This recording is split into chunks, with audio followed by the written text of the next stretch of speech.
வணக்கம். இன்றைக்கி கீதா சமையலறையில் நம்ம பார்க்க போகிறது பொட்டேட்டோ சிப்ஸ் எப்படி பண்ணலாம் அப்படின்னு தான். ஸோ நான் இன்றைக்கி 2 கிலோ பொட்டேட்டோவில் சிப்ஸ் பண்ணி காமிக்க போகிறேன்.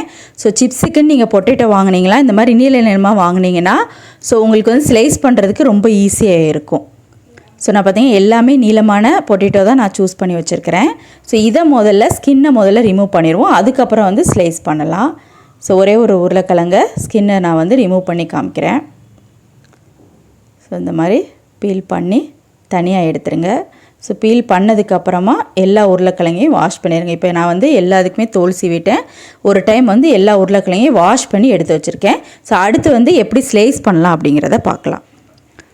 இப்போ ஸ்லைஸர் எடுத்து இந்த மாதிரி பொசிஷனில் வச்சுட்டு ஸோ நீல வாக்கில் வச்சு இந்த மாதிரி மேலேருந்து கீழே மட்டும் இப்படி அப்படியே வந்து ஸ்க்ராட்ச் பண்ணிங்க அப்படின்னாலே என்ன ஆயிரும்னா ஒரு தின்னான ஒரு ஸ்லைஸ் வந்து நம்மளுக்கு கிடச்சிரும்.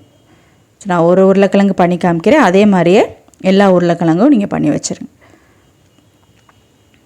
ஸோ இப்போ வந்து பார்த்திங்கன்னா உங்களுக்கே தெரியும் எவ்வளோ தின்னாக இருக்குன்னு. ஸோ அடுத்த சைடில் இருக்க அந்த ஃபிங்கர்ஸ்லாம் தெரியுது. ஸோ இந்த மாதிரி நீங்கள் வந்து ஸ்லைஸ் பண்ணி எடுத்து வச்சுக்கோங்க. ஸோ ஸ்லைஸ் பண்ணதுக்கப்புறமா நீங்கள் இந்த மாதிரி ஒரு பவுலில் தண்ணி வச்சு அதில் போட்டு வச்சுக்கோங்க. ஏன்னா நீங்கள் வந்து அதிகமாக தான் எப்போயுமே நம்ம பண்ணுவோம், 1 கிலோ 2 கிலோ. ஸோ இல்லை விட்டுட்டோம் அப்படின்னா வந்து அந்த கலர் சேஞ்ச் ஆகிரும், பொட்டேட்டோட கலர்.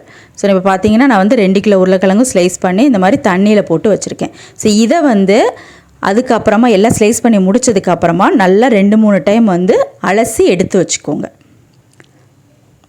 ஸோ இப்போ பார்த்தீங்கன்னா நான் வந்து எல்லாத்தையுமே அலசி எடுத்து வச்சுருக்கேன். ஸோ அடுத்து என்ன பண்ணுங்கள், இந்த மாதிரி ஒரு டவலை விரித்து ஸோ அலசி வச்சுருக்கிற எல்லா பொட்டேட்டோவுமே இந்த மாதிரி டவலில் போட்டுருங்க. ஸோ காட்டன் டவலில் போட்டுருங்க.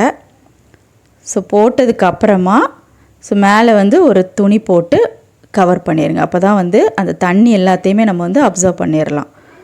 ஸோ இப்போ லைட்டாக ப்ரெஸ் பண்ணிங்கனாலே தெரியும் மேலே ஃபுல்லாக வந்து தண்ணி வந்துடும். ஸோ இந்த மாதிரி பண்ணி இது வந்து ஒரு 15 மினிட்ஸ் வச்சிங்க அப்படின்னா அதுக்கப்புறமா நான் என்ன பண்ணுறேன்னா ஃபேனுக்கு அடியிலையுமே ஒரு 10 மினிட்ஸ் வைக்கிறேன். ஸோ அப்போ தான் எல்லா தண்ணியுமே ரிமூவ் ஆயிரும். இனிமேல் வந்து நம்ம வந்து ஃப்ரை பண்ணலாம்.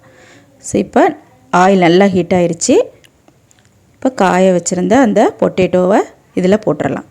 ஸோ ஹோட்டலெல்லாம் என்ன பண்ணுவாங்கன்னா இந்த மாதிரி போடுறப்பவே வந்து சால்ட் வந்து போட்டுருவாங்க. ஸோ அந்த மாதிரி போட்டோம் அப்படின்னா அந்த எண்ணெயை வந்து நம்ம திரும்ப யூஸ் பண்ண முடியாது. ஸோ அதனால் வந்து நம்ம ஃப்ரை பண்ணிவிட்டு அதுக்கப்புறமா வந்து சால்ட் எல்லாம் சேர்க்கலாம். ஸோ இப்போ வந்து இந்த கொதி அடங்குற வரைக்கும் நீங்கள் வந்து கிளற வேண்டாம். ஸோ அதே மாதிரி எண்ணெய் நல்லா ஹீட் ஆனதுக்கப்புறம் தான் சிப்ஸை வந்து போடணும் நீங்கள். ஸோ இப்போ பார்த்தீங்கன்னா கொதியெல்லாம் நல்லா அடங்கிடுச்சு. இப்போ வந்து நல்லா கொஞ்சம் பரட்டி விடுங்க. ஸோ அதே மாதிரி சிப்ஸ் வந்து ஒயிட்டாக இருக்கிறப்பவே எண்ணெயிலேருந்து எடுத்துடாதீங்க. லைட்டாக வந்து கலர் சேஞ்ச் ஆகணும், ரொம்பவும் டார்க் ஆகிடக்கூடாது, டேஸ்ட்டு மாறிடும். ஸோ அதனால் லைட்டாக வந்து இப்படி கலர் சேஞ்ச் ஆகிறப்பவே நீங்கள் என்ன பண்ணுங்கன்னா எடுத்துருங்க. ஸோ லைட்டாக அந்த மாதிரி கிளறி விட்டுகிட்டே இருந்தீங்க அப்படின்னா எல்லா இடமும் ஈவனாக குக் ஆகும். ஸோ இப்போ வந்து சிப்ஸ் வந்து ரெடி ஆயிடுச்சு. பார்த்தீங்கன்னா தெரியும் ரொம்ப டார்க் கலராகவும் இல்லை ஒயிட்டாகவும் இல்லை. ஸோ இந்த ஸ்டேஜில் எடுத்துடலாம். ஸோ எடுத்து நான் வந்து இந்த மாதிரி டிஷ்யூ பேப்பரில் போட்டு வச்சுறேன். அப்போ தான் எக்ஸஸாக இருக்கிற அந்த ஆயிலெலாம் எடுத்துரும். ஸோ இப்போ பார்த்தீங்கன்னா தெரியும் ஸோ எவ்வளோ வந்து கிறிஸ்பியாக இருக்குது அப்படின்னு. ஸோ இதுதான் வந்து கரெக்டான கலர். ஸோ எப்போயுமே வந்து இந்த மாதிரி டிஷ்யூ பேப்பர் வச்சே யூஸ் பண்ணுங்கள். அப்போ தான் வந்து எக்ஸஸாக இருக்கிறதெல்லாம் எடுத்துடலாம். ஸோ அடுத்து வந்து நம்ம வந்து காரத்துக்காக சில்லி பவுடர் போட போகிறோம். ஸோ நம்ம வந்து உப்பு இது வரைக்கும் சேர்க்கலை, அதனால் சில்லி பவுடர் போடுறப்போ உப்பு சேர்த்துக்கலாம். ஸோ கொஞ்சம் சில்லி பவுடர், அடுத்து கொஞ்சம் உப்பு போட்டு நல்லா மிக்ஸ் பண்ணி எடுத்து வச்சுக்கோங்க. ஸோ இந்த மாதிரி மொத்தமாக பண்ணி வச்சுக்கோங்க. ஸோ அதுக்கப்புறம் கொஞ்சம் கொஞ்சமாக வந்து நம்ம உருளைக்கிழங்கு சிப்ஸோடு போட்டு கிளறிடலாம்.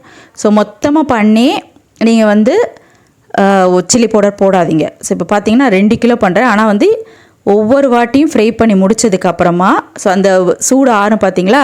ஸோ சூடு ஆறின உடனே கொஞ்சம் மட்டும் இந்த சில்லி பவுடர் உப்பை எடுத்து இந்த மாதிரி தூவி நல்லா மிக்ஸ் பண்ணிடுறேன். ஸோ நீங்கள் மொத்தமாக 2 கிலோவும் பண்ணி 2 கிலோவிலும் சில்லி பவுடர் போட்டிங்கன்னா எல்லா இடத்துலையும் ஈவனாக வந்து சில்லி பவுடர் படாது. ஸோ அதனால் கொஞ்சம் கொஞ்சமாக இந்த மாதிரி சேருங்க. ஸோ இப்போ சிப்ஸ் ரெடி ஆயிடுச்சு. ஸோ ஒரு ஈஸியான சிப்ஸ் ரெசிபி. ஸோ கண்டிப்பாக ட்ரை பண்ணி பாருங்கள்.